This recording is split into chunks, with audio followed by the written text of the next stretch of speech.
Welcome to this training on students with autism and emotional disabilities, sponsored by Special Services of Johnson County and surrounding schools. It is essential, if you are working with students with autism, that you read their IEP or Individualized Education Plan. The IEP provides information and insight into students' strengths, parent concerns, areas of eligibility, academic and behavioral goals, testing accommodations, and other general accommodations. Transportation, information, and more will also be in the IEP. If it is a student who has significant behavioral concerns, it is necessary to read their Functional Behavior Assessment, or FBA. This document explicitly describes the student's behavior, explains the function or why this behavior is happening, and identifies triggers for the behavior. It will describe a replacement behavior as well as how to teach the staff this replacement behavior. The FBA also includes information as to how to respond to the behavior when it occurs. Many think that autism is a behavioral or psychological disorder, when in fact autism is a neurological disorder. A neurological disorder means abnormalities exist in the brain or central nervous system. For students to be identified with autism spectrum disorder, they must display deficits in 3 areas. These areas are communication impairments, impairments in social interaction, and restricted pattern of behaviors or interests. Communication deficits for individuals with ASD vary from student to student. These deficits can range from students who are nonverbal to students who have language, yet do not use this language effectively with others to engage in meaningful conversation or exchanges of information. Some students with ASD may echo other people's words or language, or repeat lines from TV shows or movies. Also, many students with ASD struggle to generalize language skills learned in one setting to other settings. For example, a student that may initiate conversation in a small group in a familiar setting may struggle to do so in a larger setting like recess or when out in the community in an unfamiliar setting. This is an image used by neuroscientist Walt Schneider in a piece that was on CBS's 60 Minutes. This is a scan of language receptors in the brain of an individual with autism and the same age neurotypical individual or a person without autism. This illustrates that there are true neurological differences in the brains of individuals with autism and individuals without autism. Individuals with autism are very literal and concrete thinkers. This means we need to be explicit when communicating expectations and not assume that they understand what to do. This also means that they may not understand metaphorical phrases, jokes, or slang. For example, a student with autism may not understand that the phrase "break a leg" is really a way to say good luck. Or if the teacher says, "I have a frog in my throat," it means they are sick or have a sore throat.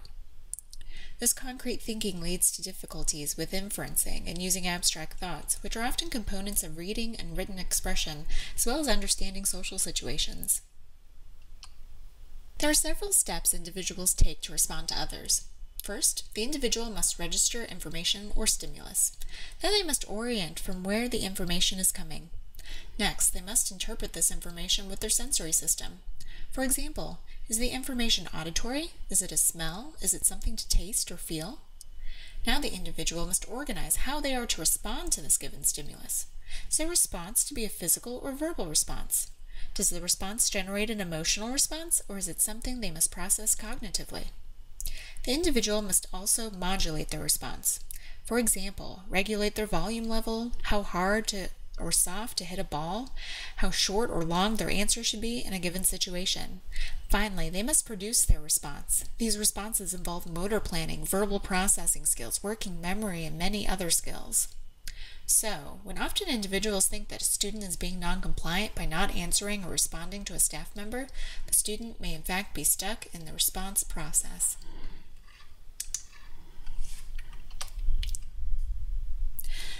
The social impairments of individuals with ASD vary as much as the communication impairments.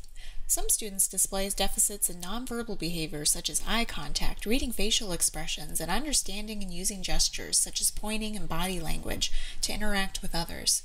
Because these deficits may miss out on a lot of social cues from peers and adults. Individuals with ASD struggle to develop solid and meaningful friendships with peers. Some students are more comfortable with students that are much younger than they are, while others may only be comfortable with adults. Some students with autism are not interested in social interaction at all and prefer to be alone. Individuals with ASD can exhibit a lack of spontaneous seeking to share enjoyment and interest in lack in social or emotional reciprocity. They struggle with the back and forth of meaningful social communication. Students with ASD also possess many strengths despite struggles with social situations. Students can often avoid allowing emotions to cloud their decision-making and aren't easily influenced by others' opinions or emotions. They are often loyal friends, not allowing disagreements or other social drama to impact their friendships. They often prefer to be alone, which means they can entertain themselves easily. One example of this is a student with autism may be interested in talking to you about their favorite thing, like Minecraft. However, they are no longer interested in talking to you if the conversation topic changes. Students with autism have restricted patterns of behavior or interests. This may be obviously physical, such as rocking back and forth, spinning, or flapping hands. These could be less prominent, such as chewing on pencils or pens, or being stuck on thoughts or topics. The student's interests, preoccupations, or attachments may be very specific or unusual for a student of his or her age. These preoccupations can interfere with functioning or progress. The student may insist on routine, and these everyday routine changes that happen in a classroom are difficult. Having to change seats or bus routes, having a substitute teacher or 2-hour delay could be traumatic to a student with autism. A student's fixed interests and patterns of behavior also serve as strengths for students with ASD. We can use these aspects to our advantage and incorporate these things into reinforcement plans as methods to motivate students with academic tasks and behavior compliance. Their insistence on sameness leads to strengths to following routines and patterns. Their fixed interests can cause these students to be very detail and goal-oriented and hyper-focused on goal achievement. This slide further describes what Mezeboff and Shea, researchers on ASD, describe as the culture of autism, meaning these are characteristics that are common among individuals with ASD. Keep in mind, these characteristics vary from student to student and can vary in intensity and frequency as well. This can include relative strengths and preferences for processing visual information, variability in attention, or they may be very distractible, communication problems, a tendency to become attached to routines, intense interests and impulses, and marked sensory preferences and aversions. This slide illustrates the differences in processing for individuals with ASD. Most individuals can multitask and process multiple things at a time. However, this is a struggle for individuals with ASD. 42 to 88% of school-age children with ASD struggle with sensory integration. This also varies from student to student. Some students are hypersensitive to sensory input. These students can seem hyperactive, overly sensitive to sound, light, or even a light touch. Some students are hyposensitive, meaning they under-respond to sensory input. These students typically have a high pain tolerance and may seek out input by constantly bumping into objects or other people. Our central nervous system and responses to sensory stimulation are a foundation for academic learning. When sensory systems aren't regulated and calm, learning and academic function are difficult.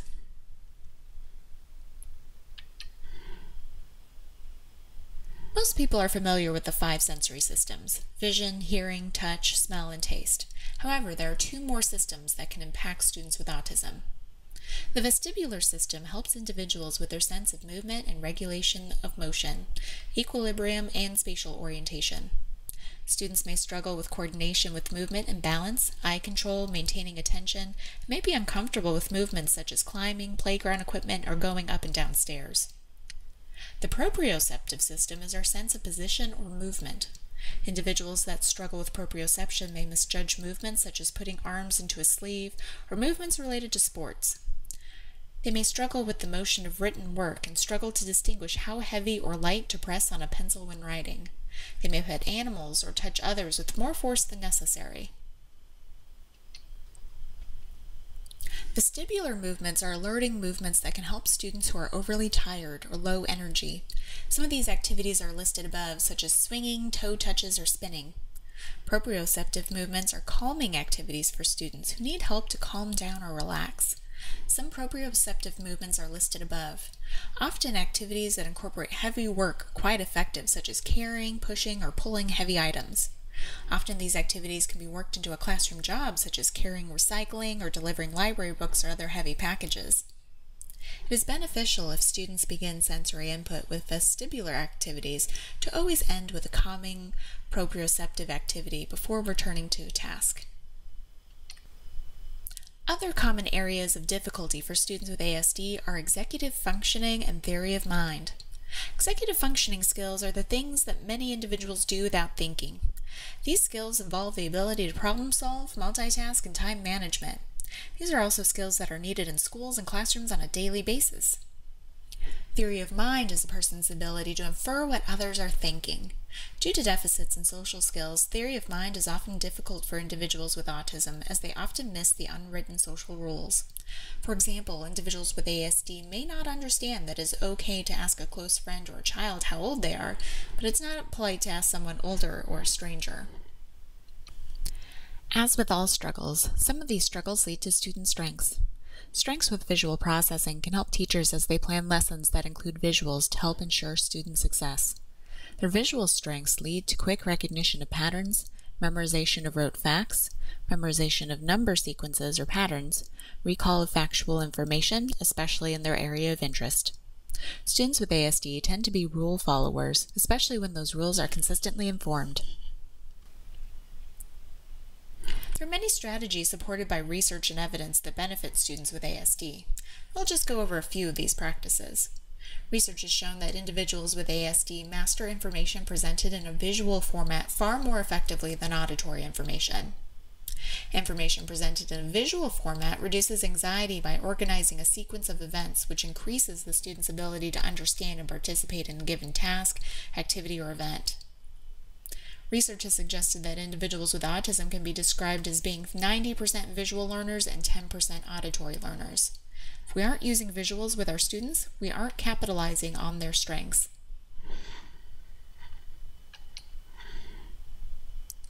Ask yourself these two questions when deciding to use visuals. Have I told the student something over and over, or has the student asked the same question over and over? Where are the student's performance skills and tasks breaking down over and over? Here's one important thing to remember. When we present information verbally, the words are available for a brief moment. When we present the information visually, it is available for as long as the student needs. We can take everyday work our students are told to complete and use simple visual supports or even tactics to help clarify expectations. Provide an example of the final product. Use a highlighter to emphasize the directions. Use a different colored highlighters to identify which steps should be completed in what order and number. Use a post-it note to create a to-do list or list the steps to an assignment. When assigning independent work, visually clarify these three questions that typically arise. What work? How much work? And what do I do when I'm finished? Due to auditory processing difficulties, students with ASD often miss some of this information. If it's presented visually, they have all the information before they work, during when they work, and when they have finished, increasing the student's independence. This can be simply written on a dry erase board or a template on a smartboard. Many of us use schedules every day. It can be a calendar on a refrigerator, on phone, or on a day planner. Schedules help with deficits in executive functioning involving organization, time management, and scheduling. Schedules help with the rigidity of students with ASD because they visually provide a sequence of events that can help create flexibility in their insistence of routine. Schedules increase independence and self-management because students aren't relying on an adult or staff member to tell them where to go and when. Schedules help students transition to more complex environments, such as going from an elementary to a middle school, or from high school to a community or job setting. You can use schedules anywhere, and there are many types of schedules. The type of schedule used with a student depends on their developmental level. For some students, they need an actual object that represents the activity or task. Some students benefit from pictures of the area or activities, where others can use icons that represent their activities. Students who are reading can use words or lists for their schedules. There are many other visuals that can benefit students. For example, you may put stop signs or close signs on areas or activities that are off limits to students. Visual timers are beneficial for students. Other visuals cue appropriate behavior, such as how to ask a question, when it is okay to talk, and when students need to be quiet. The play, pause, and stop buttons are great for students who struggle to end activities. Play indicates they may take part in the activity. Pause indicates they have to momentarily stop, but they can come back to it later. And stop indicates that the activity is now over. Other visuals can aid students in communication. Visuals to support emotions and behavior are excellent.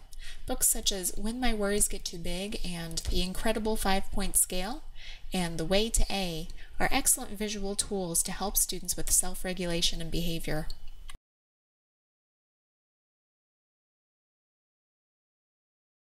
One quick and easy visual supports for students when they're going back in text to find information is to use these little post-it note flags. So for example, the answer to question number 1 would be on the page with the blue flag. Question 2 would be on the page with the yellow flag, and so on. Then, one way to scaffold this support is then to make all of the post-it notes the same color flag, so they're still going back to find the information, but have some visual help to do so.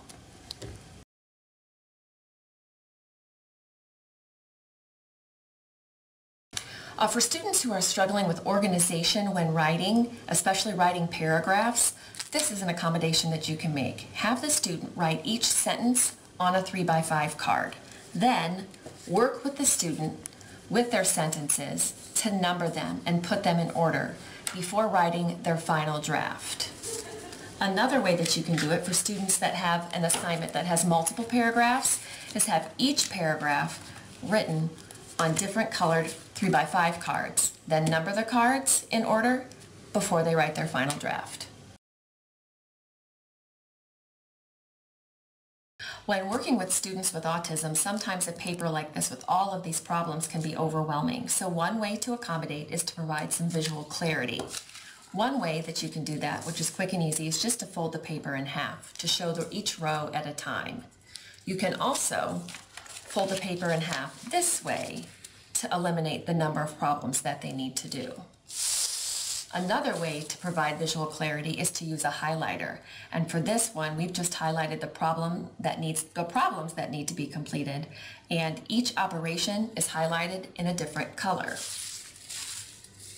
For this paper, the student would complete the pink rows and then take a break, complete the yellow rows and take a break, and then finish with the blue rows.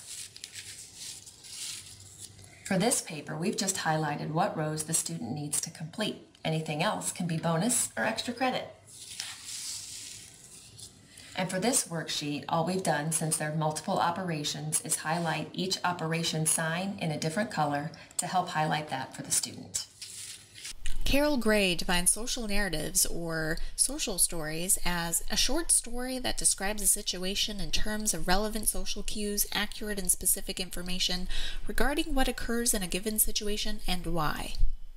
Social narratives help students due to deficits with social interaction and theory of mind.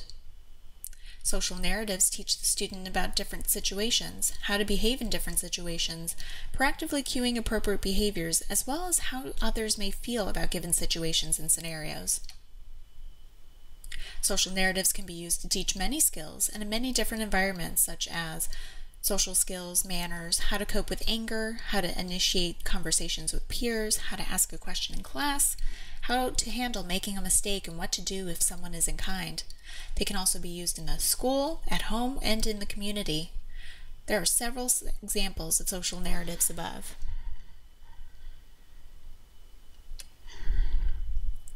While teachers often have the best intentions when working with students, even the best teachers can become a trigger for students with misbehavior. Here are some hints to help prevent staff from becoming the trigger for maladaptive behaviors. Remember to hide your buttons and avoid those power struggles. Maintain a calm tone and disposition. Reduce the distance between you and the student, and consider eye contact. You may not always need it.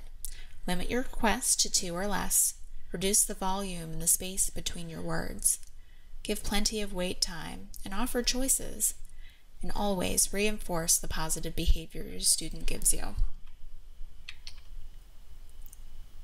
It has been said that students don't care how much you know until they know how much you care. Take time to build a relationship with your students with ASD. Even though this may be more of a challenge for students with ASD, it can give excellent insight into what makes them tick, what might motivate them, and other areas of interest.